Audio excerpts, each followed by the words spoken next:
Hello and welcome to the session in which we would look at the NIST Privacy Framework. NIST is the National Institute of Standards and Technology. In the prior session, we looked at the NIST Cybersecurity Framework. So it's very helpful.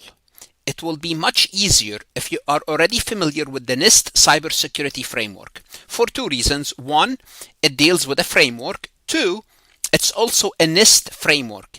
And this NIST Privacy Framework will be built. It's composed of the same elements of the NIST Cybersecurity Framework. Therefore, it's very helpful if you are familiar with the NIST Cybersecurity Framework. Now, the NIST Privacy Framework deals with privacy because this is becoming a critical concern for all organizations of all sizes. Now, it's more important in certain industry like the medical field, financial than others. Nevertheless, privacy is important across the board.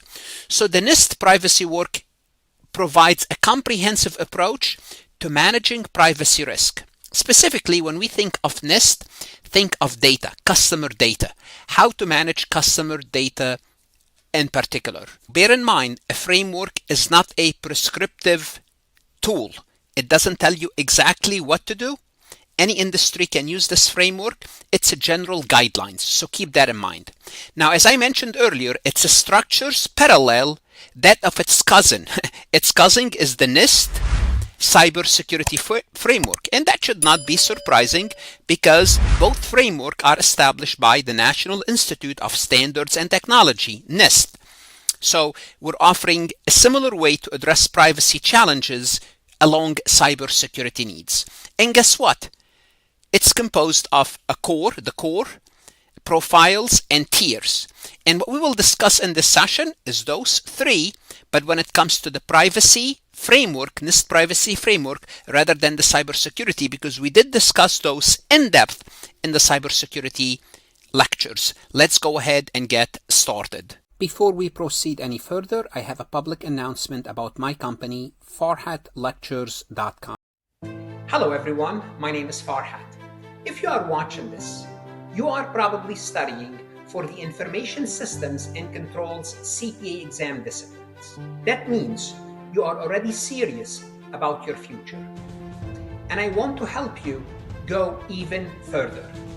At Farhat Lectures, you will get in-depth video explanation for all topics, clear and organized notes accompanying the lectures, thousands of MCQs with AI-powered explanation and assistant, all previously released AI CPA, MCQs, and simulation in a video format explanation. And last but not least, our personal guidance and support. My guidance and support, as well as the support of the Farhat team. Go ahead, visit Farhat Lectures and start your free trial. You have 2 days.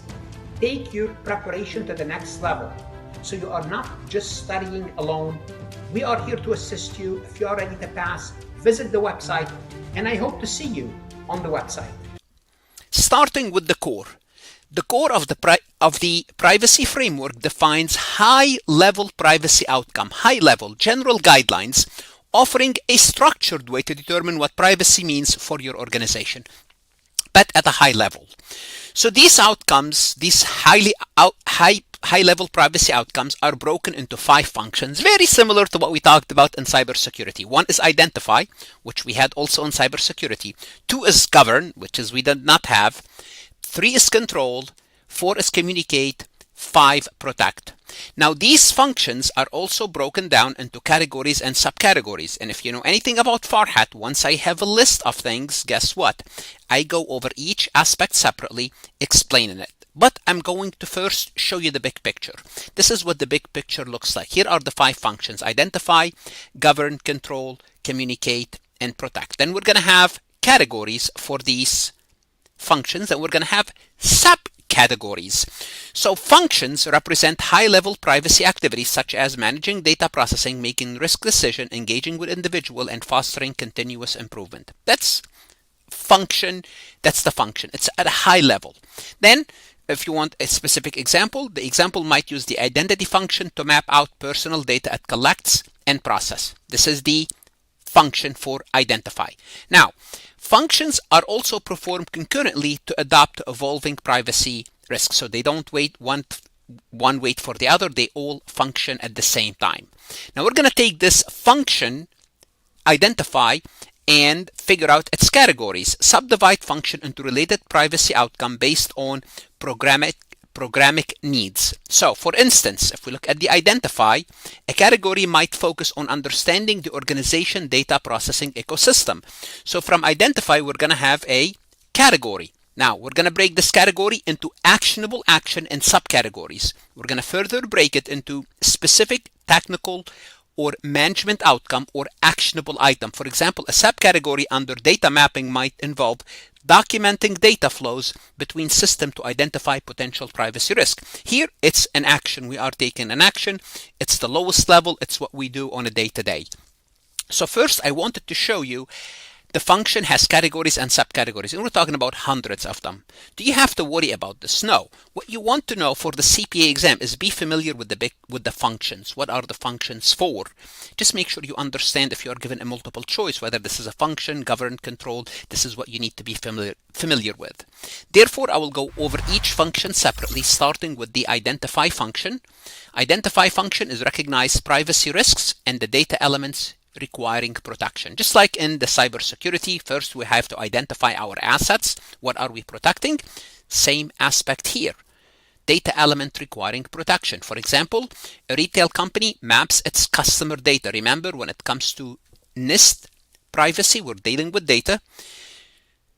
Maps its data flow to identify where sensitive information like credit card detail is stored and processed. And this would include tracking data collection points, like online purchases, in-store transaction, storage location, and data sharing with vendors. What we're trying to do is just let's take a look at our data. Just identify it. What is it? Let's track it. Some coming from online purchases, some coming from the store's transaction, in-person store transaction.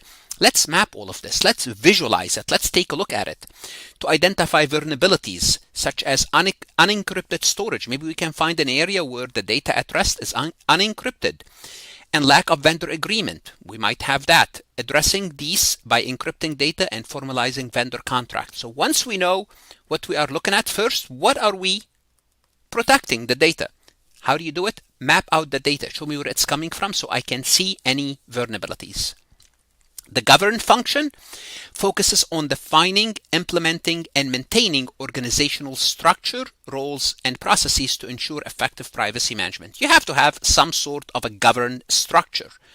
Policies, procedures, certain titles, certain position.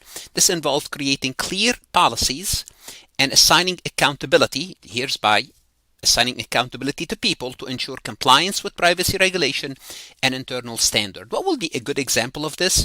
For example, if a healthcare company establishes governance policy to comply with HIPAA regulation, what they would do is they would bring in on board a chief privacy officer, a CPO, responsible for overseeing privacy practices, implementing staff training program on handling patient data, and conducting regular audit to ensure compliance. So this is a specific step, assigning someone as part of the governing function of what?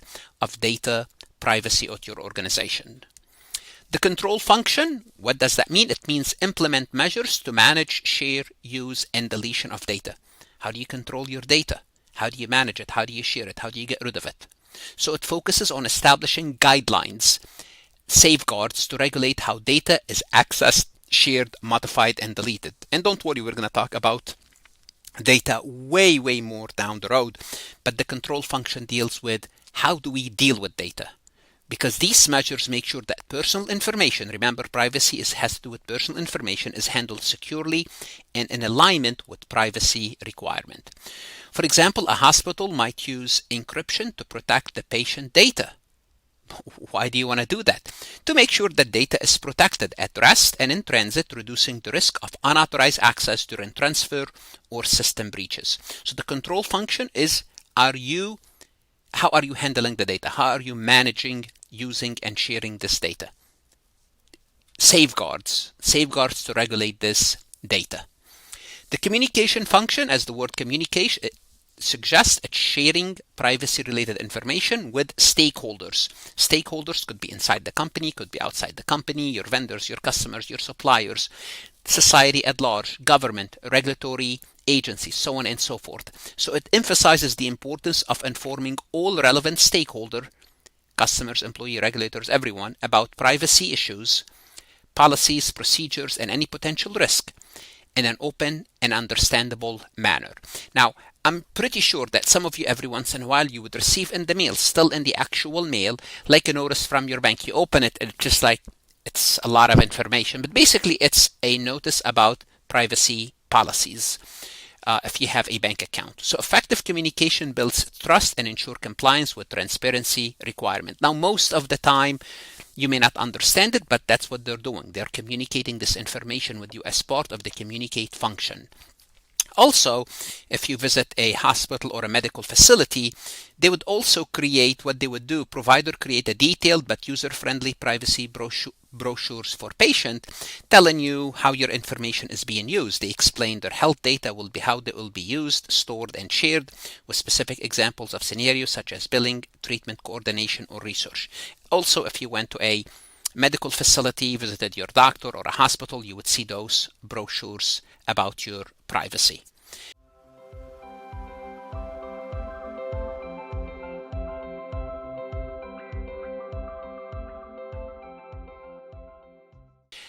The fifth function is protect. The protect function, making sure that personal data is secured, protect against unauthorized access, modification, or destruction. It emphasizes proactive measures to prevent data breaches and maintain integrity of the sensitive data. You're protecting the data, and we're going to talk about protecting the data later on when we talk about the data, how to protect the data, but here we're talking about the framework overall. So if I'm not going into depth, I'm just giving you an idea what this function is, not about specific protection of the data, which you will see later. This is important, again, in medical, but also in financial institution, as well as any other institution, but financial is more than others. Financial institution encrypt. They will encrypt sensitive data at rest and in transit. So if somebody finds this data, they cannot read it. They could also implement a multi-factor authentication and MFA to add extra layer of security, making sure that only authorized personnel can access this data. For example, when you log into your bank account, you may have the password, you may know your password, but also you might need to receive a code through your phone to give you access to your banking information. This is called a multi-factor authentication. Again, we'll talk about those later on.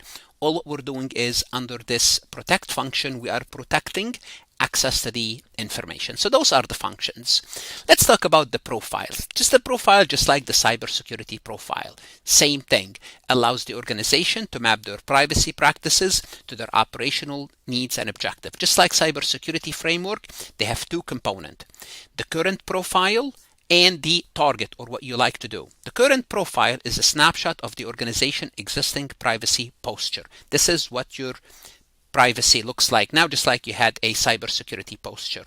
Then you have the target or the desired state where you want to be in terms of practice based on risk tolerance and business goals. What do you want to do in terms of privacy? This is your target profile. By comparing these two, companies will find gaps that they need to fill, identify areas that needs improvement. For example, a retail company might find it has a robust data protection policies as far as protect, but lack adequate communication strategies communicate for notifying customers. So, okay, we lack the communication. Let's work on that. This is the desired state. So these insights drive prioritized action plans, such as introducing automated notification of privacy training for staff. So organization, what do they do with this profile? They need to document.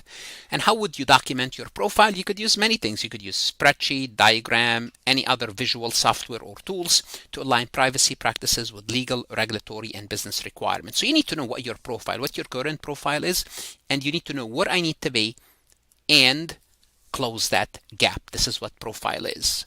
Now let's talk about the four tiers. Just like we have the 4 tiers in cybersecurity, we do have them here as well. It describes the varying level of privacy risk management sophistication of a particular organization. So bear in mind, those are not hierarchy. These tiers are not hierarchical, but designed to help the organization choose the most appropriate level as their need. So it doesn't mean if you fall into one, for example, into the partial, you want to go to the risk informed. Partial is what you need. That fits your need. So we have tier 1 partial, tier 2 risk informed, tier 3 is repeatable, tier 4 is adaptive. Not surprising, right? You're familiar with those, but we're going to go over them one more time. In terms of privacy, we went over them in terms of cybersecurity. First is the partial. Here you are, the company is novice, newbie. They have minimal or ad hoc privacy processes. They don't have maybe a person in charge, just they have a basic understanding of its risk, and they are in a reactive rather than a proactive approach. It means if something happened, they would respond to it, but they don't have any proactive policies that deal with privacy issues, privacy risks. So this will be maybe a small startup company with no dedicated privacy policies or resources, relies on ad hoc responses. Nowadays, what you can do, you could just go to different software and create those policies, tell them about your business, and they will create those policies so you can share it with your customers. Tier 2 is risk informed. It's a little bit better than tier 1 in a sense that you have more information. You're no longer a novice. You're at kind of intermediate. You have a general understanding of the privacy risk, but it's not consistently applies. You don't have, consistent control, and you have limited stakeholder engagement. You don't communicate with stakeholders, with your customers. An example would be a mid-sized business with privacy policies for customer data, but no standardized process for employee data privacy. So just, you don't have everything, you have some of it. Tier 3 is repeatable. Here you are considered proficient. Characteristic of a repeatable organization or profile, you have documented privacy policies, consistent application of control, you consistently apply controls, and engagement with internal and external stakeholders. So here we're looking at a multinational corporation with standardized privacy practices, annual privacy audit, and training program for all its employees. Then we have tier 4, the most advanced, the adaptive. The level is expert. Continuous monitoring and real-time adjustments to your privacy risk and policies. Here you are integrating tools like AI for privacy management as well as other software.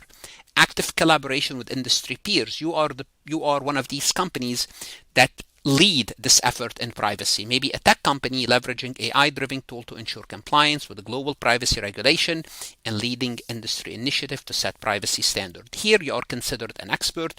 Your tier 4 level adaptive. Now, why does the tier matter? Why?